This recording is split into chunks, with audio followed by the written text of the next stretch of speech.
The cold doesn't feel like cold anymore. It feels like forgetting, like your body has decided that warmth was never real, that the memory of a fire, of a mother's hand, of a bowl of soup steaming in winter, all of it was just a story you told yourself to survive the nights in this pit. I have been in the dark so long, I have started to wonder if I made the light up. My name doesn't matter here. In the auction house of the northern reaches, they don't use names. They use numbers. I am lot 47, female, unbonded, unmated, age 23, markings, unusual, threat level, and this is the part that always makes the handlers laugh, negligible, negligible. I press my back against the stone wall of the holding cell, and I close my eyes and I breathe. In, out. The iron manacle on my left wrist has rubbed the skin raw. I can feel the sting of it, sharp and bright, the only warm thing in this entire dungeon. I focus on it. I have learned to do that, find the one real, physical sensation and anchor myself to it. Otherwise, the mind drifts, and drifting in a place like this will swallow you whole. Around me, the other lots weep or sleep or stare at the walls. I do none of those things. I watch the door, because I have learned something else in my years of being sold, resold, passed between noble houses like a piece of furniture someone couldn't quite find a room for. The door is always the most important thing in the room. Who controls the door controls everything. The door opens, and the world changes.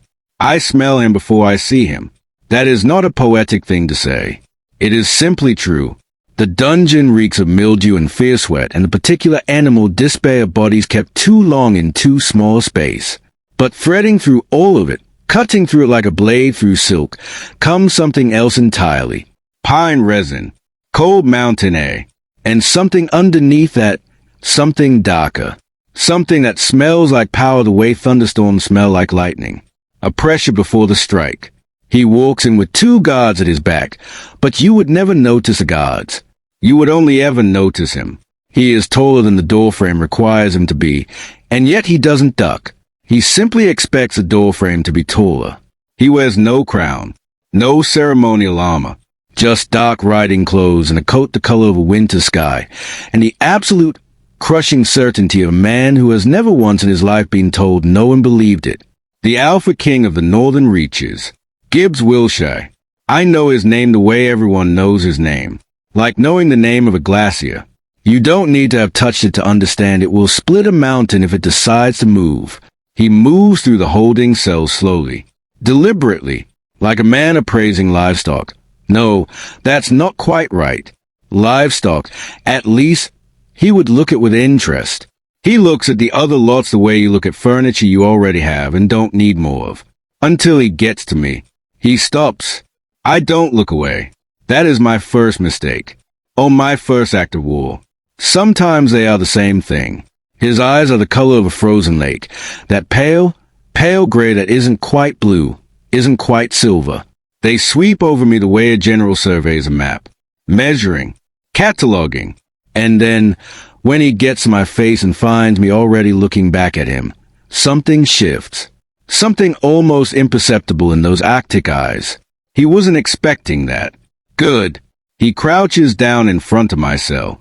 Actually lowers himself to my eye level, which surprises me so much I nearly break my gaze. His forearms rest on his knees. He is perfectly, almost insultingly, at ease.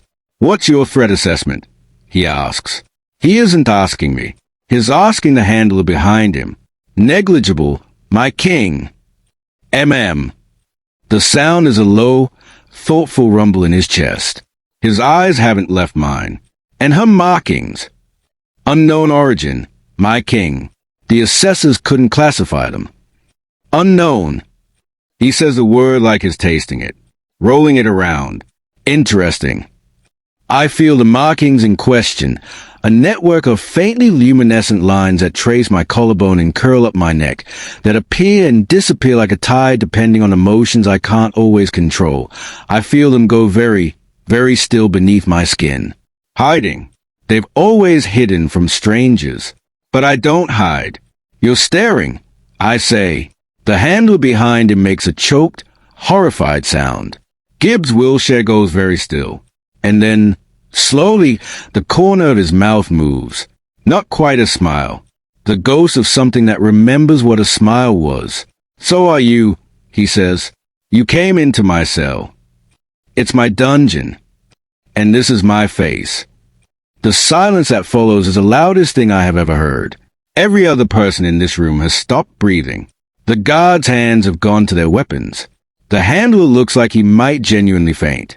And Gibbs Wilshire looks at me like I am the first puzzle he has encountered in a very long time. He rises, straightens, turns to the handler. "I'll take lot 47. They bring me to him in a stone antechamber above the auction floor. They've given me a gray dress that fits badly and water to wash my face, which tells you everything about what they thought the transaction would be. He stands at the window with his back to me when I enter. He doesn't turn immediately. He lets me wait. I know this game. I have been made to wait my entire life, in hallways and anterooms and holding cells, at the pleasure of people who needed to feel that the waiting was a gift they were choosing to give. I find a chair. I sit in it. He turns. Something flickers across his face. He had expected me to be standing. "You sat," he says. "There was a chair." "There was a chair," he repeats, and again that ghost of a smile that wasn't. He crosses the room and sits across from me. The firelight catches the hard planes of his face, the particular tiredness around his eyes that has nothing to do with sleep. Most people who are brought before me don't sit unless I invite them to. Most people who are brought before you probably want something from you. And you don't. I look at him, at the fire, at my own hands, folded in my lap, the raw manacle burn on my left wrist still bright and stinging. I want to not be in chains, I say. Other than that, I have learned to want very little from kings. The fire pops. Somewhere far away, outside the stone walls, the wind howls through the mountain passes. He leans forward, and I don't know why. I still, to this day, cannot fully explain what drove him to say it then, in that specific moment, in that specific way. Whether it was cruelty or a test or some deep, broken honesty he hadn't meant to let out. He says, "I bought you to break you." Low, almost gentle, the way you'd say it's going to rain. The Alpha King whispered. I look at him. I don't look away. I don't blink. I watch his face as I hold his gaze, and I do not tremble, and I do not beg, and I do not gain the flinch he is waiting for, the drop of the eyes, the concession of the body that says yes. I understand. I am less. I will be what you make me. I give him none of it. I give him only my eyes. Steady, clear, burning. The silence stretches, and in it, something cracks. Not in me. In him. He doesn't break me that night. He sends me to a real room, with a real bed and a fire and a lock that bolts from the inside, which is the first real kindness anyone has shown me in so long I stand in front of it for 10 minutes before I can make myself use it. I bolt the door. I sit on the edge of the bed, and I press my thumb against the raw skin of my wrist, and I let myself breathe. You're still here, I tell myself. You're still you. The markings on my collarbone and neck glow faintly in the dark. Hello, I think at them. They warm, just slightly. Hello, they seem to say back. The palace of the northern reaches is the most beautiful, terrible place I have ever been. It is all dark stone and high arched windows and the constant murmur of wind through granite corridors that seem specifically designed to remind you that the mountain doesn't care about you. The tapestries are ancient. The chandeliers are iron. The gardens are, somehow, impossibly, alive, existing in a pocket of warmth carved from the cold by old magic, tended by a head groundskeeper named Petra who greets me, on my third morning, by handing me a pair of work gloves and pointing at a rosebush that needs cutting back. I'm not a gardener, I tell her. You've got hands and time, she says pleasantly. So now you are. I garden. It turns out I am remarkably good at it. There is something in the work, the dirt under my fingernails, the clean snip of pruning shears, the smell of soil and green and growing things, that reaches into the locked room in my chest where I have been storing all the things I didn't get to be, and opens a window an inch. I am in the garden on the 7th morning when he finds me. He doesn't announce himself. He simply appears. In that way he has. Like winter, you don't notice it arriving until you're already cold. He stands at the garden's iron gate for a moment, watching me work, before he pushes it open. "You're bleeding," he says. I look down. A rose thorn, the pad of my right thumb, a single bright bead of red. "I know," I say. He crosses the garden. He crouches beside the bed I'm working in. This absurd image, this king in dark wool and silver rings, crouching beside a rose bed in the early morning fog, and he looks at my thumb. "Let me see," he says. I stare at him. "It's a scratch." "Let me see," he says again, and his voice is different, quiet in a way that has nothing to do with command. It has, I realize, the careful quality of a man trying very hard not to sound like he is demanding, trying to ask. I turn my hand over. Hold it out.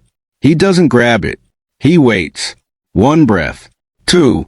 Then he takes my hand in both of his, gently, in a way that seems to cost him something, and looks at the thorn scratch. "It's nothing," he says. "I told you." But he doesn't let go, and I don't pull away. We stay like that, in the pale morning garden, his cold hands around mine, for 5 whole seconds before he seems to realize what he's doing and releases me carefully, like setting down something breakable. He straightens, clears his throat. "Petra shouldn't have put you to work," he says. I ask her to. A pause. "Why?" I look at the rose canes I've been pruning, at the clean cuts, at the new growth already pushing through. Things that get cut back correctly grow stronger, I say. I needed to remember that. When I glance up, he is watching me with that expression again, the one I have started to catalog, the one that lives between confused and starving for something he doesn't have a word for. He nods once and leaves, but at the garden gate, he pauses. "There's a library," he says, to the gate rather than to me. "3rd floor, east wing. It's unlocked." He leaves. I look at my hand, at the place where his hands held mine. Warm, still, both from the contact and from something older, the markings just beneath my skin pulsing once. Curious. Interesting, they seem to say. "Stop it," I tell them. They don't. I find the library. Of course I find the library. I find it that same afternoon, and I spend 3 hours in it without meaning to, curled in a window seat behind a curtain as heavy as a theater prop, reading a crumbling text on the history of unclassified magical lineages in the mountain territories, and I am happy in a way that feels almost physically dangerous, the way frostbitten fingers hurt when they begin to warm. On the second afternoon, he's at the desk near the fire, writing. He doesn't look up when I come in, which I take as permission to ignore him. I find my window seat. I find my book. For 2 hours we exist in the same room in complete silence, and it is the most comfortable I have felt in the presence of another human being in longer than I can count. On the 3rd afternoon, he speaks first. "That text you've been reading," he says, still not looking up from his own papers. "The Aldrich Compendium, 3rd volume." I lower the book. "Second." The 2nd volume's theory on dormant lineages is outdated. Aldrich revised his position in the 4th volume after the Cashin discoveries. I stare at the back of his head. "You've read the Aldrich Compendium." "I read everything in this library." I look around at the ceiling-high shelves, the hundreds and hundreds of spines. I look back at him. "That." I begin. "Lonely," he says, still not looking up. The word sits in the air between us. I open my book again. "I'll start the 4th volume tomorrow," I say. The scratch of his pen pauses. Then resumes. "I'll leave it on the window seat," he says. "The bath is an accident." Or it isn't. I'm not sure. The palace hot springs, carved directly from a mountain, fed by geothermal water, smelling of minerals and warmth, are supposedly reserved for king's use. Nobody told me this. Or they told me, and I, having spent my life in places where warmth was strictly rationed, chose not to hear it. I am neck-deep in steaming water, my eyes closed, my hair unbound, the markings on my skin glowing freely in the way they only do when they think no one's watching, bright and branching like lightning press into flesh. When I hear the door, I spin. I sink lower. The water slushes. Gibbs Wilshire stands in the doorway. He takes in the scene in one swift moment. His face does something complicated. He has a decency, or the instinct, or perhaps just a specific training of a man who has at least tried to understand consequences, to turn his back immediately. "I didn't know you were in here," he says. Carefully, to the wall. My heart is hammering. My markings are blazing. People generally knock. It's my hot spring. Then perhaps put a bolt on the door. A beat. That's a fair point. Another beat. He is still facing the wall. He has not moved toward me. He has not looked. And something about the careful, almost pain quality of his self-restraint. "You can go," I say. "I know." He doesn't move. "Are you all right?" "I didn't." "I'm fine." "Your markings," he says quietly. "I saw them before I turned. I don't mean to pry, but they were beautiful." The word beautiful in his mouth does something to the locked room in my chest. "You can turn around," I say. "The water is deep. I am decent. Just don't come closer." He turns slowly. His eyes meet mine across the steam, and they stay there, fixed, deliberate, holding the line. "I didn't know," he says again, and he means something broader than just a hot spring. I hear it. His voice has the quality of a man confessing to something he's only just understood. "When I said what I said, when I brought you here, I didn't." He stops, works his jaw. "I have broken people. It was what I was taught power looked like." The water laps softly against stone. "And now?" I ask. He looks at me, at my face, at the faintly glowing lines on my skin that have, for the first time in my memory, not hidden from a stranger's gaze. "Now," he says, "I think I may have been catastrophically wrong about what power looks like." I don't say anything. He nods once, quietly, to himself. "I'll have a bolt put on the door tomorrow," he says, "for when you come here." And he leaves, and the markings on my skin burn gold for a long, long moment in the steam. It is at dinner, 2 weeks after my arrival, at the long table where I have begun to actually eat, where Gibbs has begun to actually speak, where something warm and terrifying has started to build in the space between two chairs, that I first notice her. The king's advisor, Lady Acalia. She is beautiful and precise in the way of a surgical instrument. She sits 3 seats down, and she watches me with eyes the color of deep water, measuring, and beneath the cart's polished warmth, beneath her perfectly crafted smile, something cold, something that has been waiting. I know that cold. I have lived inside that cold. I catch her watching my hands once, watching the way they rest close to Gibbs's on the table without quite touching, and the look on her face, just for a moment before she recompositions, is not jealousy. It is calculation. I say nothing, but I watch the door. I find the letters on a Tuesday. I am not looking for them. I have been sent to the East Wing to retrieve a document from the administrative records, a perfectly mundane errand, and the cabinet I am directed to hold, beneath the trade agreements and the grain censuses, a bundle of correspondence in a hand I don't recognize, sealed with a wax mark that I do. The auction house of the Northern Reaches. My purchase documents. I shouldn't read them. I read them. It takes me 4 minutes to understand what I am looking at. It takes me 1 more minute to understand who arranged it. The letters are not from the auction house to the king. They are from the auction house to Lady Acalia. Detailed, specific, months of correspondence about a girl with unclassifiable markings, held at a minor noble house in the eastern provinces, whose power assessors could not read and whose dormant abilities seemed to respond to amplify, the magic of whoever held her bond. Acalia hadn't been trying to give the king a prize. She had been trying to give the king a weapon she planned to control, a weapon she had intended to break, through him, through his known brutality, through the machinery of dominance and trauma she had spent years building around the palace, to shatter into a usable, directable instrument. Not his, hers. I stand in the East Wing Records room with these letters in my hands, and the markings on my skin are burning, and for one long, breathless moment I'm back in every dark room, every holding cell, every anteroom where I was made to wait, and the fire in me is so hot and so old. I fold the letters. I put them in my pocket. I find Gibbs. He reads them at a library desk. I watch his face while he reads. Watch the stillness of it, the way a glacier is still, not peaceful, not cold, but containing a pressure so immense that the stillness is a danger. When he finishes, he sets the letters down with the careful precision of someone managing themselves very, very tightly. I didn't know, he says. I know. Acalia told me you were. He stops, breathes. She told me you were a threat, that you had dormant abilities that could destabilize a court, that a strong hand was. He doesn't finish. He puts his hands flat on the desk. She was building the narrative. She had been building it for months.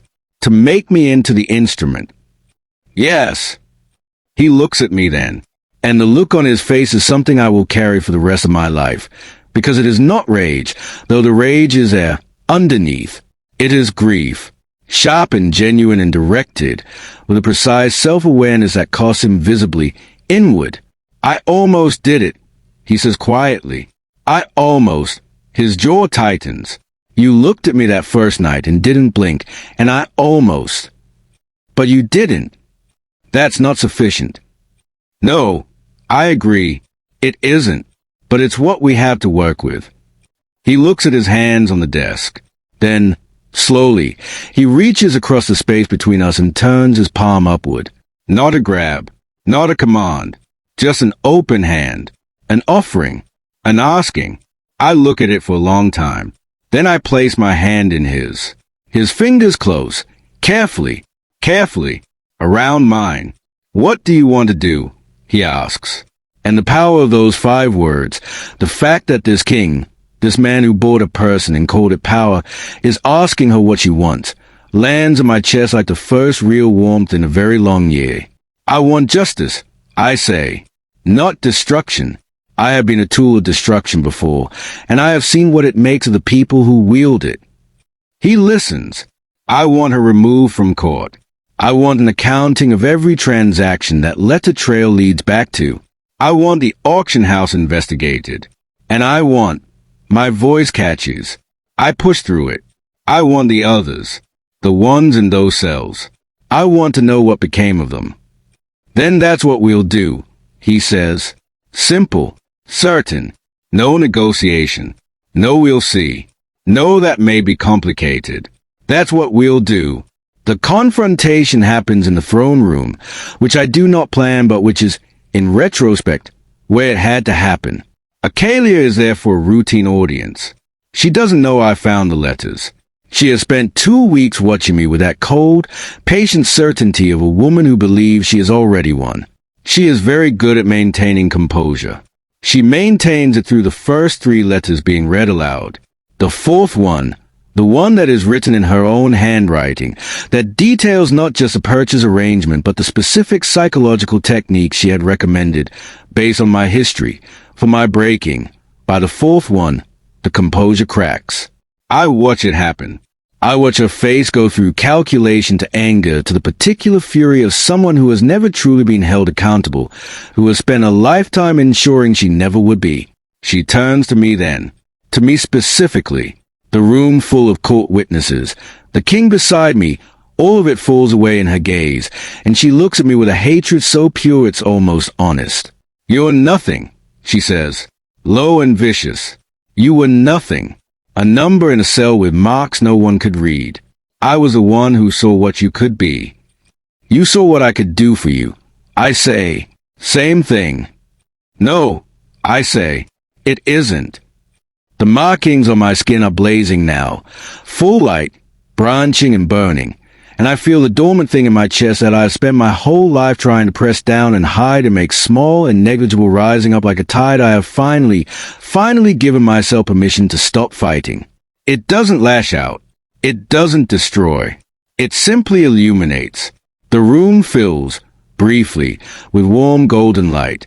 Every face turned to me. Every shadow in the throne room pressed back. Acalia flinches. I don't. Escort Lady Acalia to the eastern cells. Gibbs says quietly to the guard, with appropriate dignity. She will be held there pending a full investigation. You can't, Acalia begins. I can, Gibbs says, and you will be treated justly. Better, I suspect, than you intended for others. He glances at me when he says it. I nod once. Better than she intended for others. That is what mercy is. Not erasure, not forgetting, not a refusal to see the damage done.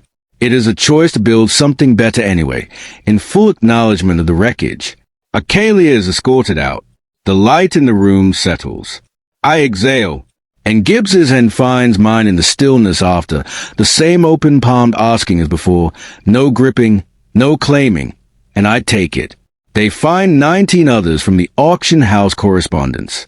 11 are still alive. 11 people who were numbers, who were lots, who were purchased and assessed and deemed negligible by men with ledgers and chains. 11 people who are given, on a grey morning in the northern reaches, the first room with a bolt on the inside that any of them may ever have had. Petra puts them to work in the garden. Gibbs, and I do not fall in love the way songs describe it. There is no single blazing moment, no declaration in the rain, no sweeping of breathless certainties. It is slower than that. It is a library in the garden and the careful, patient architecture of two people choosing every single day to be different from the people who made them. It is him learning that asking is not weakness. It is me learning that being known is not the same as being owned. It is a morning, 6 months after the East Wing Records Room, when I am sitting in the window of the library with a full volume of the Aldrich Compendium, and he sits beside me and reads his own book, and we exist in the same space without either of us disappearing, without either of us bending, and I realize that the locked room in my chest is open, not empty, not fixed, not perfectly healed, just open, with light coming through. He reaches across, turns his palm upward. I place my hand in his. The markings on my skin glow soft and easy and unhidden. Outside the window, the mountain holds us both. The wind moves through the granite corridors. And something somewhere, some very old, very tired part of me, sets itself down. You're still here, I tell myself. You're still you. Warm, this time. She was bought to be broken. And instead, she became the light that exposed every crack in the palace that had tried to contain her. She held his hand, not because he was king, not because she had no choice, but because he asked, because he learned how to ask. Because sometimes the most revolutionary thing in a world built on power is the quiet, radical act of one person saying, "What do you want?" and meaning it. If this story found something in you, if you've ever been in a room where someone tried to make you small and you refused to look away, and that refusal cost you everything and saved you at the same time, then this story was for you. Leave a comment below. Tell me, what was a moment, in fiction or in life, when you stopped blinking first? Tell me about a story that gave you your light back when someone tried to take it.